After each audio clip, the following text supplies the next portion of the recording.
বাঙালি নাকি পাহাড়ি কোনটা আসলে সঠিক সেটাই জানবো আজকে। আসসালামু আলাইকুম বন্ধুরা, কেমন আছেন? আশা করি সবাই ভালো আছেন। তো গত কয়দিন ধরে বাংলাদেশে বিরাট বড় একটা ক্যাচাল লেগে গেছে। সেটা হলো কি যে বাঙালি নাকি পাহাড়ি নাকি আদিবাসী, মানে কোন পরিচয়টা তাদের, এই পরিচয় নিয়ে বিরাট একটা বেড়াছেড়া লেগে গেছে বাংলাদেশের মধ্যে। আমরা আসলে জানতে চেষ্টা করলাম আসলে বাঙালি আদিবাসী, মানে তারা বলতেছে তারা বাঙালি না, তারা আদিবাসী, বা আদিবাসী বাঙালি এগুলোর মধ্যে পার্থক্য কি, এই বিষয়ে আমরা জানার চেষ্টা করি। তো কিভাবে জানবো? জানার জন্য আমরা প্রথমেই গুগলের সার্চ ইঞ্জিন ব্যবহার করব। আমরা গুগলকে জিজ্ঞাসা করি যে বাঙালি কারা। তো দেখি গুগল আমাদের কি কি বলে। তো দেখেন, গুগলের মধ্যে সার্চ করলাম যে বাঙালি কারা। তো এখানে যা আছে সেটা হলো দক্ষিণ এশিয়ার একটি ইন্দো আর্য জনগোষ্ঠী যারা বঙ্গ অঞ্চলের স্থানীয় বাসিন্দা এবং বর্তমানে স্বাধীন সার্বভৌম বাংলাদেশ ও ভারতের পশ্চিমবঙ্গ, ত্রিপুরা, বরাক উপত্যকা, নিম্ন আসাম এবং মণিপুরের কিছু অংশ বিভক্ত হয়ে বসবাস করে। তো এটা হলো বাঙালির সংজ্ঞা, মানে গুগল অনুযায়ী এটা হলো বাঙালির সংজ্ঞা।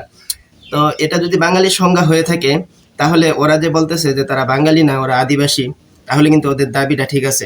তো এখন তাইলে ঝামেলাটা বাজলো কোথায়? ঝামেলাটা বাজলো হলো একটু নিচের দিকে আসা। তো নিচের দিকে আবার কি দেওয়া আছে?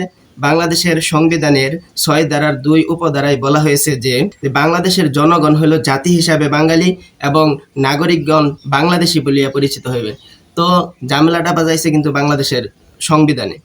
কারণ বাঙালির যে সংজ্ঞা, সেই সংজ্ঞা অনুযায়ী কিন্তু আদিবাসীরা, অর্থাৎ যারা বাংলায় কথা বলে না, অর্থাৎ যাদের গোড়ার দিকে থেকে বাংলা ভাষায় তারা কথা বলে আসছে না, যেমন সেই হিসাব অনুযায়ী বাংলা ভাষার বা বাঙালির সংজ্ঞা অনুযায়ী কিন্তু সিলেটিরাও বাঙালি না। আপনারা হয়তো অনেকেই এই বিষয়টা জানেন না যে সিলেটি এটা কিন্তু মানে তাদের নিজস্ব একটা ভাষা। সিলেটিরা কিন্তু বাঙালি না, বা সিলেটের যে ভাষাটা এটা কিন্তু বাংলা ভাষা না। তো এখন যদি আমি নিরপেক্ষভাবে কথাটা বলতে চাই, তো তারা বলতেছে যে তারা আদিবাসী, অর্থাৎ তারা বাঙালি না। তাদের কথাটার কিন্তু রাইট আছে, কারণ বাঙালি সংজ্ঞা হিসাবে আমরা যে বাঙালির সংজ্ঞাটা দেখলাম, এই সংজ্ঞা হিসাবে কিন্তু সত্যি সত্যি তারা বাঙালি না। আবার বাংলাদেশের যারা বলতেছে যে না, বাংলাদেশে যারা বসবাস করে তারা সকলেই বাঙালি, ওরা কেন নিজেদেরকে বাঙালি পরিচয় দেয় নাই, তারা বাংলাদেশ থেকে বের হয়ে থাকে, ইত্যাদি ইত্যাদি। ওদের কথাটা রাইট হলো কি, ওরা বলতেছে যে বাংলাদেশের সংবিধান অনুযায়ী যেহেতু বাংলাদেশের মধ্যে, অর্থাৎ সার্বভৌম বাংলাদেশের মধ্যে যারা বসবাস করবে সকলেই বাঙালি, সেই হিসাবে তারা বলতেছে যে না, বাংলাদেশে যারা বসবাস করে সকলেই বাঙালি। আবার ওদের কথাটা হলো যে না, বাঙালির যে সংজ্ঞাটা, সেই সংজ্ঞার সাথে আমাদের ইতিহাস ঐতিহ্য বা ভাষাগত ঐতিহ্য কোনো কিছু বাঙালির সংজ্ঞার সাথে দেয় না, সুতরাং আমরা তো বাঙালি হতে পারি না। তো দেখা যাচ্ছে কি, যারা বলতেছে যে বাংলাদেশে যারা বসবাস করে সকলেই বাঙালি, আবার যারা বলতেছে যে না আমরা আদিবাসী, আমরা বাঙালি না, দুইজনের কথাই কিন্তু দুই দিক দেখে ঠিক আছে। তো আমরা যে বাঙালির সংজ্ঞাটা দেখলাম, তার সাথে যারা আদিবাসী আছে, অন্য ভাষাভাষীর মানুষ যারা বাংলাদেশের মধ্যে বসবাস করে, তাদের সাথে কিন্তু এই বাঙালির সংজ্ঞাটা যায় না। তো এখন আমাদের দেখতে হবে যে তাদের কথা দাও, তাদের রাইট আছে যে তারা বাঙালির সংজ্ঞা হিসেবে তারা বাঙালি না। আবার যারা বলতেছে যে যারা বাংলাদেশে বসবাস করে সকলেই বাঙালি, তাদের কথা রাইট হলো বাংলাদেশের সংবিধান অনুযায়ী। তো আমার মনে হয় যে এই বিষয়টার একটা সমাধান করা দরকার। যারা নিজেদেরকে বাঙালি পরিচয় দিতে চায় না, তারা বাংলাদেশি না, এটা কিন্তু কেউ বলে না। তো যারা নিজেদেরকে বাঙালি পরিচয় দিতে চাইতেছে না, তো তাদেরকে বোঝানো উচিত যে সংবিধান অনুযায়ী সকলেই বাঙালি।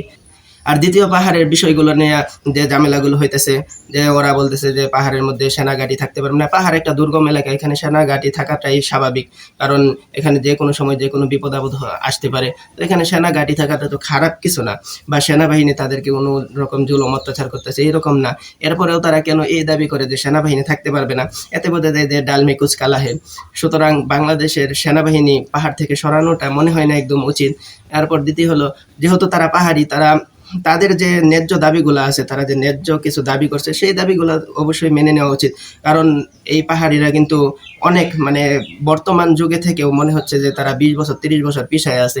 কারণ পাহাড়ের মধ্যে আপনি দেখবেন ঠিক মতো নেট নেই, তাদের 4G 3G নেট নেই। অর্থাৎ আমরা যে এরকমভাবে, এমনকি এমন পাহাড়ের দুর্গম এলাকার মধ্যে কারেন্টও নেই। তো তারা কিন্তু অনেক পিছিয়ে আছে। তো সেগুলো দিকেও নজর দেওয়া দরকার। শুধুমাত্র তাদেরকে আপনি বলবেন যে ন্যায্য দাবি, সেগুলো মানবেন না, শুধু তাদেরকে একা একা দোষারোপ করে যাবেন, এটা কিন্তু একদমই উচিত নয়। বাংলাদেশে যারা বসবাস করি, হ্যাঁ বাঙালি বা আদিবাসী এটা নিয়ে বিতর্ক থাকতে পারে, কিন্তু আমরা যারা বাংলাদেশের নাগরিক সকলেই তো বাংলাদেশি, সকলেই আমরা ভাই ভাই, আমরা সকলেই মিলেমিশে থাকার চেষ্টা করব। তো আমাদের যে এই ক্যাচালটা যে লাগছে বাংলাদেশে, আশা করব এটার সুষ্ঠু সমাধান অতি শীঘ্রই হয়ে যাবে।